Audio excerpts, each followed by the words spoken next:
And elsewhere, if Japan's largest general election is anything to go by, there'll be twice as many voters in the 60s as in the 20s. And as Mike Fun reports, mobilizing the youth vote is not an easy task.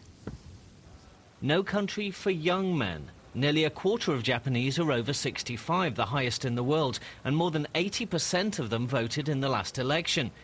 Meanwhile, the number of newly eligible voters, just turning 20, is shrinking. Japan has the lowest birth rate among the world's major economies, and they're not convinced politicians have their best interests at heart. The DPJ and the LDP are always fighting with each other. It's just about who has control over the country. They don't care what ordinary people think at all. I'm job hunting this year, and all I hear is recession, recession. I'm worried about whether I can find a job. It's not easy to fix a recession. I don't think either party can do it.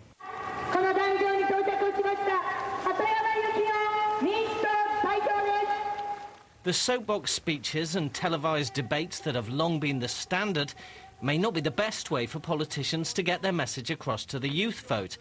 An MDMnet survey shows almost two-thirds of people in their 20s get political information from the internet. The problem is, now the official campaign started, politicians are banned from communicating with voters via computer.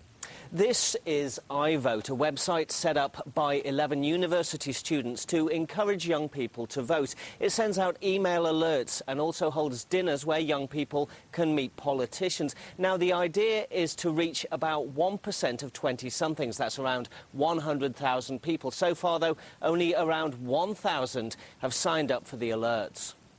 Opinion polls give the opposition Democratic Party of Japan a clear lead in Sunday's vote. Analysts say it offers young voters something the ruling party doesn't.